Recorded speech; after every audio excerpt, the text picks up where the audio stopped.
Hello students, BSc second year electronics की first unit circuit analysis में आज का अपना टॉपिक है पाई नेटवर्क या पाई जाल, जिसको हम कहते हैं डेल्टा जाल। लास्ट टॉपिक में हमने आपको टी नेटवर्क या स्टार जाल के बारे में बताया था।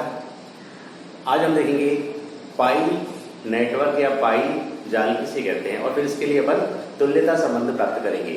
तो देखिए, पाई नेटवर्क किसे कहते हैं। पाई नेटवर्क की डेफिनेशन क्या है। जिस प्रकार से हमने टी नेटवर्क के लिए बताया था, किसी चतुर टर्मिनल जाल की आकृति अंग्रेजी के टी अक्षर की भांति होती है, तो इसको हम क्या कहते हैं, टी नेटवर्क कहते हैं। इसी प्रकार से पाई नेटवर्क या पाई जाल जो होता है, इसमें आकृति कैसी होती है, पाई अक्षर की भांति होती है। जब किसी चतुर टर्मिनल जाल की आकृति पाई अक्षर की भांति होती है, तो इसे कहते हैं पाई नेटवर्क या पाई जाल या डेल्टा जाल कहा जाता है इसको। ठीक है, तो इस पाई नेटवर्क को हम किस प्रकार से शो करते हैं वो देखिए।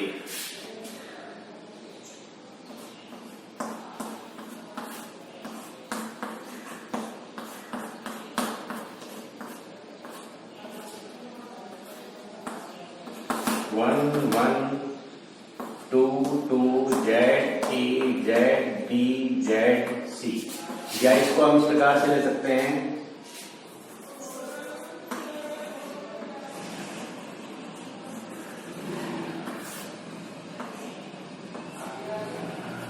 यहां पर वन वन टू टू, ये हो जाएगा जेड ए जेड बी और ये जेड सी। तो दिख रहा है आपको, यहां पर ये जो आकृति है पाई अक्षर की भांति है। पाई कैसे बनाया जाता है, पाई इस प्रकार से बनाया जाता है। ठीक है, एक इम्पीडेंस यहां पर लिया अपन ने, एक यहां पर, एक यहां पर, टू पोर्ट नेटवर्क में इसको कन्वर्ट करें इस प्रकार से। ये पाई अक्षर की भांति होती है इस आकृति। इस नेटवर्क की जो आकृति है वो पाई की भांति होती है, इसलिए कहते हैं इसको पाई नेटवर्क या पाई जाल कहते हैं। अब हम यहां पर इसके लिए तुल्यता संबंध प्राप्त करते हैं। क्या प्राप्त करते हैं, तुल्यता संबंध।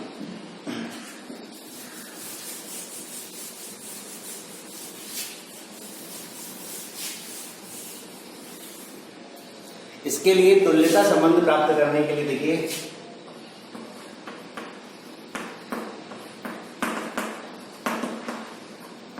तुल्यता संबंध के लिए एक चतुर टर्मिनल जाल कैसा होता है, ये होता है। टू पोर्ट नेटवर्क जो होता है कैसा होता है, इस प्रकार से होता है। टू टू, यहां पर वन वन, ये होता है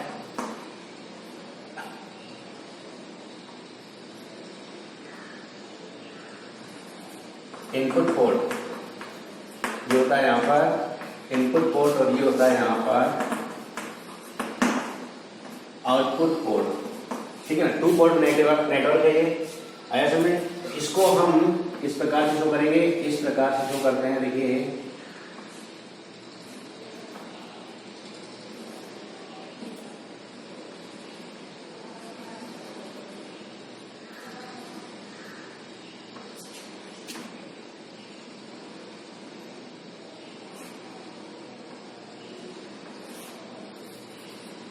किस प्रकार से हम शो करेंगे, यहां पर वन वन टू टू। ठीक है, Z A Z B Z C, ये एक पाई अक्षर की भांति पाई, ठीक है ना, एक नेटवर्क है जिसको पाई नेटवर्क कहते हैं। इसके लिए हम तुल्यता संबंध प्राप्त करने के लिए हमें माना कि एक पाई जाल के लिए मापित प्रतिबाधाओं के मान क्रमशः है Z1 OC। क्रमशः कौन कौन से हैं, Z1 OC, Z1 SC, Z2 OC and Z2 SC। ये प्रतिबाधाओं के मापित मान है जिनको हम इसकी सहायता से आसानी से माप सकते हैं। ठीक है, तो यहाँ पर कम से हम एक एक करके इनको यहाँ पर प्राप्त करते हैं। नंबर 1 क्या है, यहाँ पर Z1 OC। Z1 OC वही टी नेटवर्क की भांति क्या होगा, यहाँ पर 1 OC में क्या होता है, 2 2 को खुला रखकर, 2 2 को खुला रखकर एक एक के सिरों पर एक एक के सिरों पर प्रतिबाधा, ये होता है Z1OC। अब देखिए यहाँ पर Z1OC के लिए हमको क्या करेंगे, ये जो नेटवर्क यहाँ पर दिया हुआ है इसको तुल्य रूप में हम किस प्रकार से रिप्रेजेंट करेंगे वो देखिए। इस पद को इस प्रकार से बना सकते हैं, टू को खुला रखना है अपन को, ये हमको प्राप्त होगा यहाँ पर देखिए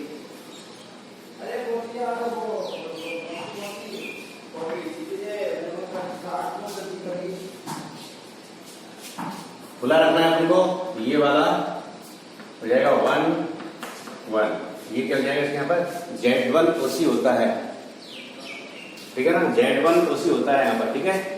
तो ये देखिए इसमें ये ZA ZB एंड ZC आया सुनने।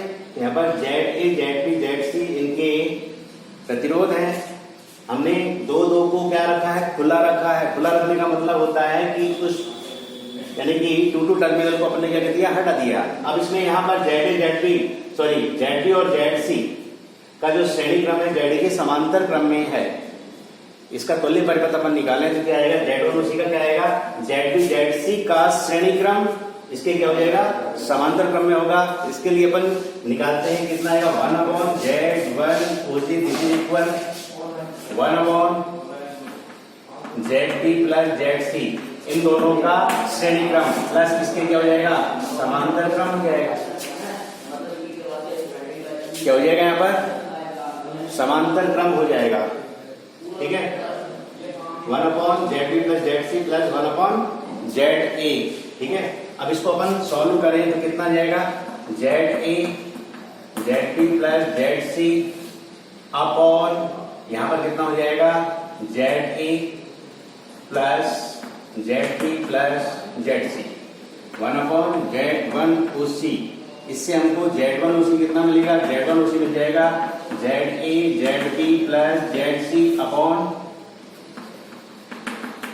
ZA ZB plus ZC। Equation number first, प्रतिरोधों के संयोजन सूत्रों का प्रयोग करके हम एक एक के सिरों पर तुल्य प्रतिबाधा का मान जो अपन ने प्राप्त किया वो Z1OC, वो हमको कितना मिल गया, इक्वेशन नंबर फर्स्ट हमने प्राप्त कर ली, Z1OC प्राप्त कर लिया। इसी प्रकार Z1SC प्राप्त करेंगे, ये आपको समझ में आया।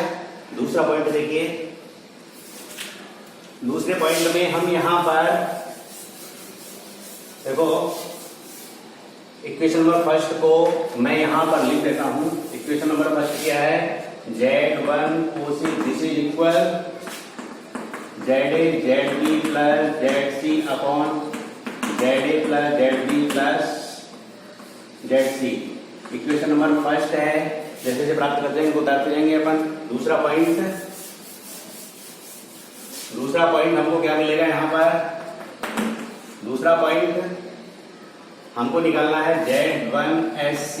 Z1SC क्या होता है, Z1SC होता है 2 को लघुपतित करके, क्या करके 2 को लघुपतित करके 1 के सिरों पर प्रतिबाधा, ये निकालेंगे हम। इसके लिए उसका तुल्य परिपथ कैसा बनेगा, हमको क्या करना है, 2 को लघुपतित करना है। ध्यान दीजिए, जब 2 को लघुपतित कर देंगे तो ZC का योगदान 0 हो जाएगा। इस स्थिति में इसका तुल्य परिपथ कैसा बनेगा, वो देखिए। इस स्थिति में इसका तुल्य परिपथ बन जाएगा, जो अपन ने पाई नेटवर्क लिया है इसका तुल्य परिपथ इस प्रकार से प्राप्त होगा। ये हो जाएगा 1 1, यहाँ पर क्या बचा ZA, ये कितना हो गया यहाँ पर ZB ZC का योगदान यहाँ पर क्या हो जाएगा, 0 हो जाएगा। इसके लिए हमको इसका तुल्य परिपथ Z1OC निकालेंगे तो क्या आएगा, देखिए दोनों यहाँ पर किस क्रम में है, समांतर क्रम में है। यहाँ पर Z1/Z1SC equal 1/ZA plus 1/ZB। इसको सॉल्व करेंगे, ZA ZB upon ZA plus ZB या Z1SC equal ZA ZB upon ZA plus ZB। आया समझ में आपको? हमने यहाँ पर Z1SC का मान कितना निकाल लिया, ZA ZB upon ZA plus ZB। Equation number यहाँ पर क्या हो गया, 2 हो गया। दोनों ही यहाँ पर समांतर क्रम में है। समांतर संयोजन के फॉर्मूले से Z1SC का मान हमने कितना निकाल लिया, इतना प्राप्त कर लिया। आ गया समझ में? अब हम निकालेंगे इसके बाद में तीसरा पॉइंट, Z2OC प्राप्त करेंगे। क्या प्राप्त करेंगे, Z2OC। इसको मिटा देता हूं मैं, समझ में आ गया आपको? हाँ, तीसरा पॉइंट देखिए। तीसरे पॉइंट में मैं इक्वेशन नंबर 2 को यहां पर उठा देता हूं। Z1SC equal ZA ZB upon ZA plus ZB, equation number 2।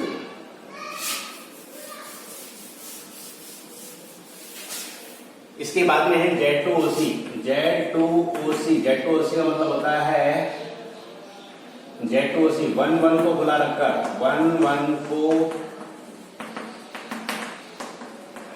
खुला रखकर 2 के सिरों पर, 2 के सिरों पर प्रतिबाधा, 2 के सिरों पर प्रतिबाधा, ये होता है Z2OC का मान। तो हमने आपको क्या करना है, इसमें 1 को खुला रखना है। 1 को जो अपन खुला रखेंगे तो इसके लिए तुल्य परिपथ कैसा बनेगा, इसके लिए तुल्य परिपथ देखिए ऐसा बन जाएगा।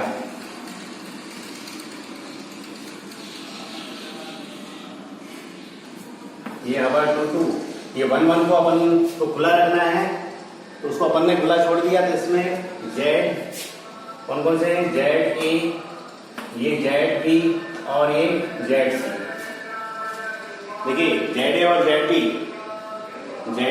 यहाँ पर श्रेणी क्रम में है और ये इसके ZC के समांतर क्रम में है। इसके लिए अपन इसके बाद इसको सॉल्व करेंगे, तो मैं इसको डायरेक्ट लिख देता हूँ यहाँ पर Z2OC। जैसे अपन ने ये लिखा था, वहां पर ZB और ZC श्रेणी क्रम में थे, यहाँ पर ZA और ZB श्रेणी क्रम में है। तो इसी के अकॉर्डिंग इक्वेशन कैसे बन जाएगी, समांतर क्रम में कौन सा है यहाँ पर, ZC है। ये हो जाएगा यहाँ पर ZC, हो जाएगा ZA प्लस ZB अपॉन, हो जाएगा यहाँ पर ZA plus ZB plus ZC। अगर समझ में, जैसे अपन ने पहला निकाला था ना ये Z1OC, वैसे ही हम इसको निकाल सकते हैं। देख लो दोनों में डिफरेंस क्या है, ऐसे निकल जाएगा। तीसरा पॉइंट, अब देखिए चौथे पॉइंट में हमको क्या निकालना है। इसके बाद में चौथे पॉइंट में अपन को निकालना है Z2SC। Z2SC में अपन को क्या निकालना है, यहाँ पर Z2SC का मतलब होता है, देखो 1 को लघुपतित करके, लघुपतित करने पर 2 के सिरों पर प्रतिबाधा। तो इसका तुल्य परिपथ देखिए, उसका कैसे बनेगा, चतुर्थांश जो पाई नेटवर्क के बाद उसका हो जाएगा यहाँ पर एक को क्या करना है, लघुपतित करना है। एक को लघुपतित करने पर अब देखिए ये जो नेटवर्क है इस प्रकार से प्राप्त होगा हमको। एक को लघुपतित करने पर 2 के सिरों पर प्रतिबाधा 2।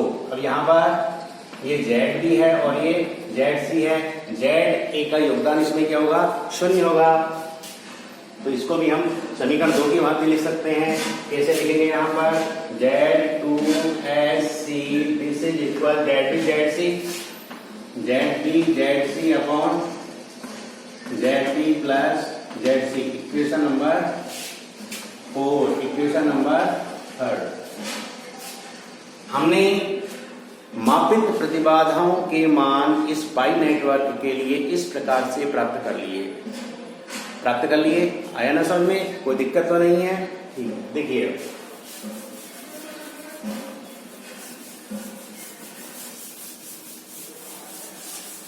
अब हमको इनमें क्या करना है, तुल्यता संबंध प्राप्त करना है। अब देखिए तुल्यता संबंध जैसे कि हमने किसमें, टी नेटवर्क के लिए भी प्राप्त किया था।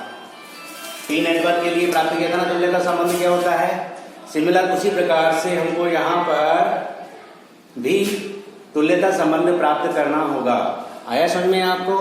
तो इसके लिए पाई नेटवर्क के लिए भी हम एक तुल्यता संबंध यहाँ पर प्राप्त करते हैं। हमने यहाँ पर चारों प्रतिबाधाओं के मान प्राप्त कर लिए हैं। अब हमको करना क्या पड़ेगा यहाँ पर वो देखते जाइए। सर्वप्रथम हम क्या करते हैं, यहाँ पर Z2OC में Z1SC का गुणा करते हैं। क्या करते हैं, अब यहाँ पर सर्वप्रथम Z2OC में Z1SC का क्या करेंगे, हम गुणा करते हैं। इसमें हम इसका गुणा करते हैं। गुणा करने पर देखिए हमको Z2OC इंटू Z1SC क्या प्राप्त होता है वो देखिए। तो Z2OC यहाँ पर देखो कहाँ है, Z2OC ये रहा। तो देखिए Z2OC into Z1SC this is equal कितना हो जाएगा, Z2OC कितना है, वैल्यू रखो इसकी, ZC into ZE plus ZD upon ZA plus ZB plus ZC। ये तो Z2SC और Z1SC का मान कितना है, ये है ZA ZB upon ZA plus ZB। हल करेंगे हम, इसको काट दिया, ये कट गया, बचा कितना देखिए, ZA ZB ZC upon ZA plus ZB plus ZC। हमने यहाँ पर Z2OC इंटू Z1SC प्राप्त कर लिया। इक्वेशन नंबर 5 आया समझ में। हमने क्या किया, यहाँ पर Z2OC को Z1SC से गुणा किया। गुणा करने के बाद में हमने इसको इस फॉर्म में प्राप्त कर लिया। इक्वेशन नंबर इसको अपन ने कितना डाल दिया, 5। अब हम यहाँ पर क्या करेंगे, इसके पश्चात Z1OC में से Z1SC को क्या करेंगे, घटाएंगे। क्या करेंगे, घटाएंगे। दूसरी स्टेप अब हम क्या करते हैं, अब हम Z1OC में से Z1SC को क्या करते हैं, घटाते हैं। अब इसको अपन घटाएंगे तो कितना है, Z1SC minus Z1OC minus Z1SC। Value put करें हम, Z1OC के मान कितना है, ZA into ZB plus ZC upon ZA plus ZB plus ZC। हम घटाएंगे क्या, Z1SC कितना है, ZA ZB upon ZA plus ZD। ठीक है, हमने इनकी वैल्यू पुट कर दी। वैल्यू पुट करके अब इसको अपन क्या करेंगे, घटाएंगे। घटा सकते हैं, कोई दिक्कत नहीं है। एलसीएम लेकर इसको अपन सॉल्व कर सकते हैं। तो देखिए ऊपर से मैं मिटा देता हूं, आ रहा है ना समझ में।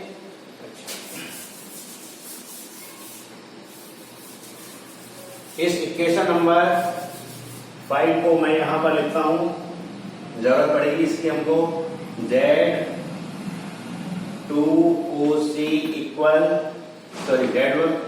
Into Z1SC equal ZE plus ZB ZA ZB ZC ZE ZB ZC upon ZE plus ZB plus ZC। Equation number 5। ये सारी इक्वेशंस को हम यहाँ पर लिखते जा रहे हैं जो अपन प्राप्त कर रहे हैं फाइनली। ठीक है, अब हम क्या करें, हमको ये इसको आगे सॉल्व करना है। देखिए इसको सॉल्व करने के लिए हम क्या करेंगे, Z1OC माइनस Z1SC इक्वल, देखो Z1OC कितना है यहाँ पर, ये मान रख दिया। माइनस में हमको वैल्यू रखनी है Z1SC की, ये ZA ZB upon ZA plus ZB। यहाँ पर था ना, इसको यहाँ पर उतारे अपन, कितना आएगा, इसका एलसीएम ले लेते हैं। क्या ले लेते हैं, एलसीएम कितना आ जाएगा, ZA plus ZB into ZA plus ZB plus ZC। ये इसका एलसीएम आ जाएगा। ठीक है, अब इसको अपन सॉल्व करेंगे, कितना आएगा, ये आ जाएगा यहाँ पर Z A plus Z B into Z A Z B plus Z C, ठीक है ना, minus Z A Z B into में हो जाएगा Z A plus Z B plus Z C, ठीक है। इसको अपन को क्या करना है, सॉल्व करना है, इसका एलसीएम लेकर, और कुछ भी नहीं करना है। अब देखिए आगे इसको और आगे हम सॉल्व करें। देखो यहाँ पर क्या आएगा, जेड ए है यहाँ पर, इसका इसमें इंटू होगा, तो हम क्या करें, जेड ए को यहाँ पर लिख दें, पहले इसको अपन लिखें Z A Z B, Z A Z B plus Z A Z C, फिर इसका गुणा करेंगे plus Z B square plus Z B Z C, ठीक है, माइनस इसको अपन हल करेंगे Z A square B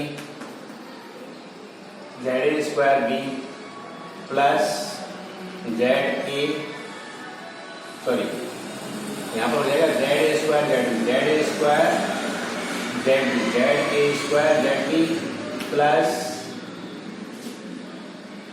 Z A Z B square plus Z A Z B और ये जेड सी अपॉन ये हो जाएगा यहाँ पर Z A plus Z B और ये हो जाएगा यहाँ पर Z A plus Z B plus Z C,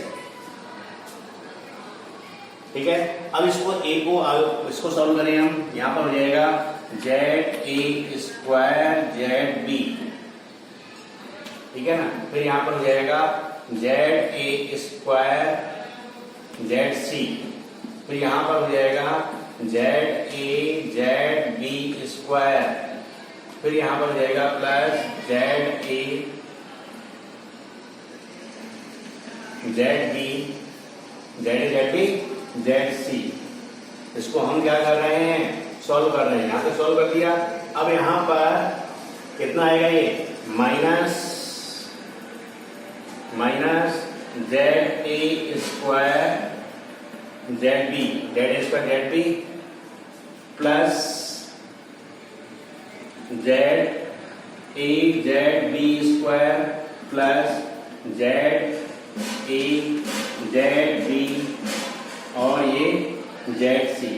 देखो पूरे को अपन ने कुछ नहीं किया, सॉल्व किया है, सॉल्व कर लेना आप।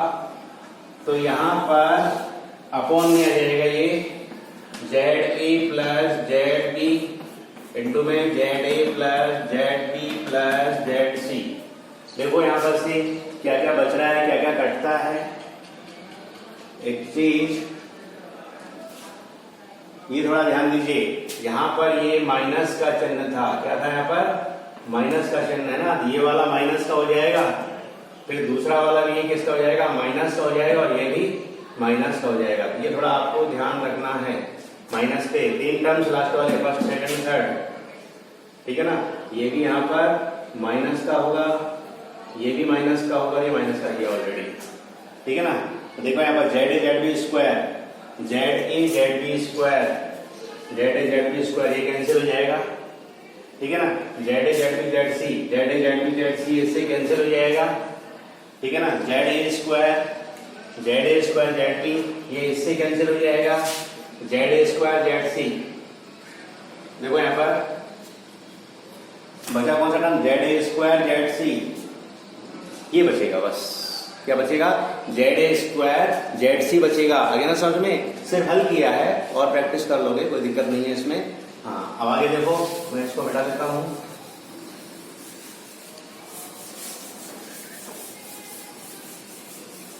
हमको यहां पर मिल जाएगा, इसकी जो वैल्यू आएगी जो अपन ने यहां पर निकाला है, ये अपन ने जो वैल्यू निकाली, क्या निकाली, Z1OC माइनस Z1SC। इसकी वैल्यू जो आई है बच्चों, इसको सॉल्व करने पर क्या बच रहा है यहाँ पर, Z A square Z C upon में ZA प्लस ZB इंटू में ZA plus ZB plus ZC। Equation number हमको मिल रही है यहाँ पर ये 6। इक्वेशन नंबर 6 हमको यहाँ पर प्राप्त हो गई। कोई परेशानी तो नहीं है ना? सॉल्व किया है, सिर्फ एलसीएम लेना जानते हैं, हम इसको आपस में सॉल्व कर सकते हैं। आगे समझ में?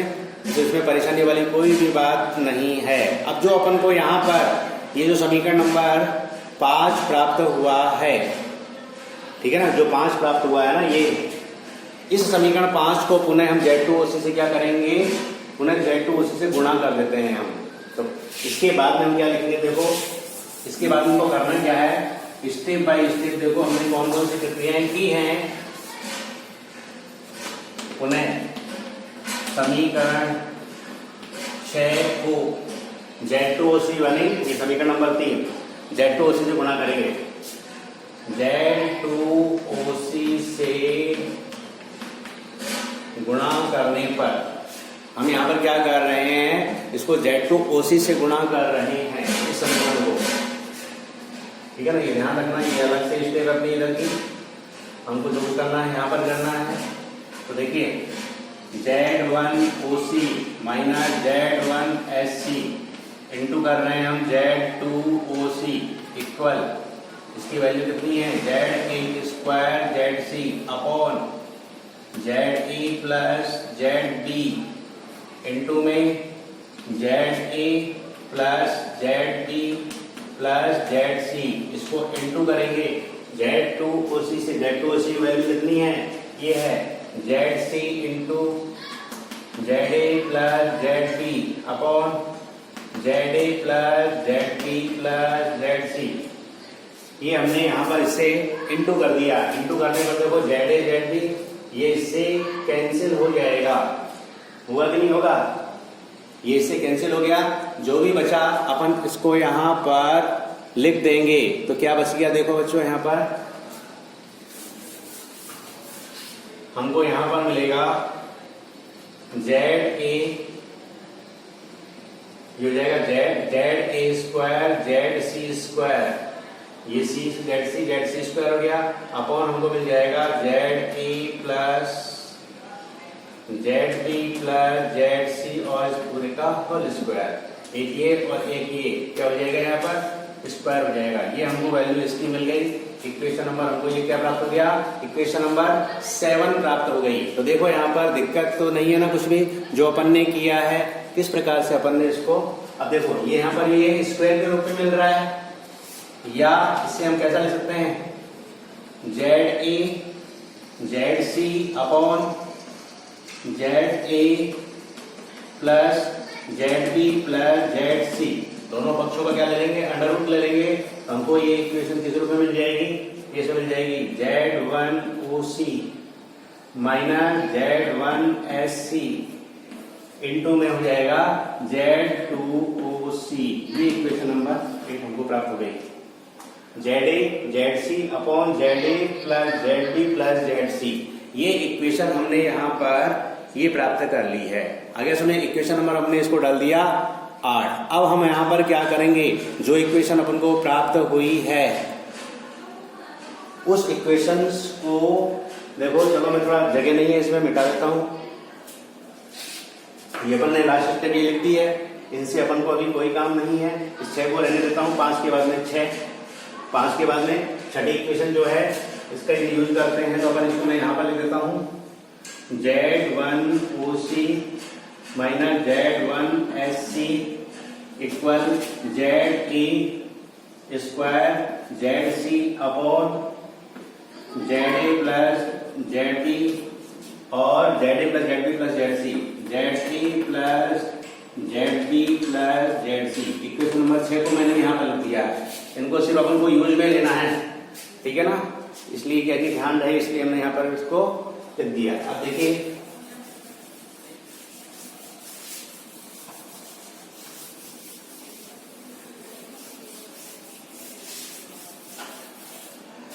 इसके पश्चात में हम क्या करते हैं?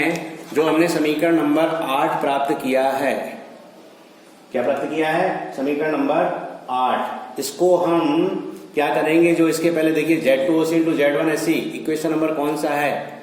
Z1SC Z2SC जो गुणा किया था ना, उस इक्वेशन नंबर का इसमें अपन भाग दे देते हैं। तो यहां पर लिखेंगे, देखिए Z, इसके पश्चात हम क्या करेंगे, इसके पश्चात Z2OC इंटू Z1SC। देखो इससे जो भी इक्वेशन प्राप्त हुई है, ये रहा Z2OC इंटू Z1SC, समीकरण 5। इसको ऐसे लिख दो। इसके पश्चात समीकरण 5 में समीकरण 8 का क्या करने पर, भाग देने पर। इसके पश्चात हम क्या करेंगे, समीकरण 5 में समीकरण 8 का भाग दे देंगे। Z2OC कितना है यहाँ पर, Z2OC Z1SC अपॉन कितना हो जाएगा यहाँ पर, अंडर रूट, ये हो जाएगा Z1OC minus Z1SC into Z2OC। इसमें इसका अपन भाग दे रहे हैं 8 का, दिस इज इक्वल, यहाँ पर कितना है ये, ZA ZB ZC upon ZA plus ZB plus ZC, ठीक है ना। ये इसकी वैल्यू है Z2OC, ठीक है ना। इसमें अपन डिवाइड करेंगे, इसका अपॉन में हो जाएगा ये ZA ZC upon ZA plus ZB plus ZC। इसका अपन डिवाइड कर रहे हैं तो देखो ये और ये कैंसिल हो जाएगा। क्या हो जाएगा, कैंसिल हो जाएगा। ZA ZC ये कट जाएगा। जो भी वैल्यू मिल गई अपन को किसकी मिल गई, ZD की मिल जाएगी। ZB इक्वल हमको प्राप्त होगा Z2OC Z1SC upon under root Z1OC minus Z1SC into Z2OC, equation number 9। क्या किया हमने, इतना करने के पश्चात ZB की वैल्यू हमने ये प्राप्त कर ली। आगे ना समझ में, ZB की वैल्यू अपन ने ये प्राप्त कर लिया है। अब इसके बाद में अब हमको ZC और ZA की वैल्यू भी प्राप्त करनी है। तो देखो ZB को प्राप्त करने में कितना टाइम लगा है अपन को, लगा है ना। अब इसके बाद में ZA और ZC को और प्राप्त कर लेंगे। जो इक्वेशंस प्राप्त होंगी वो कहलाएंगी यहाँ पर तुल्यता संबंध। यहाँ पर देखो कोई भी दिक्कत नहीं है, क्रम से हमने जो भी प्रक्रिया की है, किस समीकरण में किसको गुणा किया है, किसको घटाया, किसमें भाग दिया है, वो थोड़ा ध्यान में रखना है। उसके बाद में हम आसानी से इसको सॉल्व कर सकते हैं, ठीक है। अब इसके बाद में ZB हो गया ना, ZB अपन ने ये निकाल लिया, कहाँ है कि ZD, समीकरण नंबर 9 अपन ने ZB प्राप्त कर लिया। इस समीकरण के आधार पर हम डायरेक्टली ZA और ZC की वैल्यू को लिख सकते हैं, ठीक है ना। वो हम बताते हैं कैसे लिखेंगे। तो ये समीकरण नंबर 9। आगे देखते हैं अपन,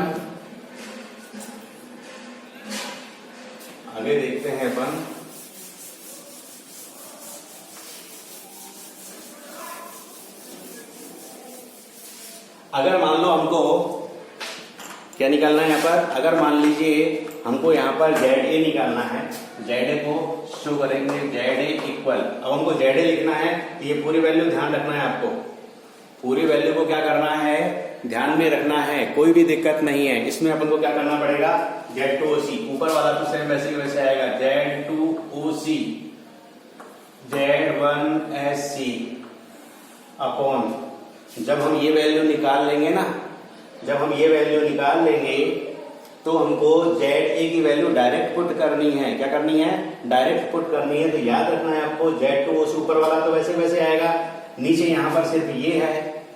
हमको क्या करना है, यहाँ पर सिर्फ Z क्या निकालना है, A निकालना है। A निकालने के लिए हम इसको लिखेंगे Z2OC में से इस वैल्यू को घटानी है। क्या घटानी है, Z1OC minus Z1SC into Z2OC, ये समीकरण नंबर 10। ये किसका मान निकल गया अपन को? ZA का, ठीक है ना। तो यहाँ पर हमने ZA, Z2OC, Z1SC ये निकाल लिया। अब हमको निकालना है ZC की वैल्यू। ZC के लिए क्या करेंगे? इसी प्रकार ZC कितना हो जाएगा? ZC के लिए सेम वैसे होगा, Z2OC, Z1SC अपॉन Z2OC। इसकी जगह पर हमको यहाँ पर Z1OC लिखना है बस, बाकी सेम हो जाएगा Z1OC minus Z1SC into Z2OC। Equation number 11। देखो समीकरण नंबर 9, समीकरण नंबर 10 और समीकरण नंबर जो 11 है, ये पाई नेटवर्क के लिए तुल्यता संबंध कहलाते हैं। अगर समझ में हमको एक वैल्यू निकालनी है, ZB के लिए अपन ने निकाल लिया, और ZA और ZC को अपन को क्या लिखना है? जो अपन को यहाँ पर ZB की वैल्यू प्राप्त आई है उसको पूरा का पूरा यूज करना है, इसमें से भी ध्यान रखना है। ZA निकालना है, Z2OC का यूज करना है, और जब अपन को ZC निकालना है तो Z1OC का यूज करना है। इस प्रकार से हमने समीकरण 9, 10, 11 जो प्राप्त किए हैं वो कहलाते हैं पाई जाल या पाई नेटवर्क के लिए तुल्यता संबंध कहलाते हैं। तो आज हमने पाई नेटवर्क को देखा, इसको थोड़ा ध्यान से कॉपी पेन लेकर प्रैक्टिस करने की कोशिश करना। प्रैक्टिस करोगे आपको इजीली समझ में आएगा, कोई दिक्कत नहीं है। एक बार इसको अच्छे से देख लेना, ठीक है? Okay, thanks.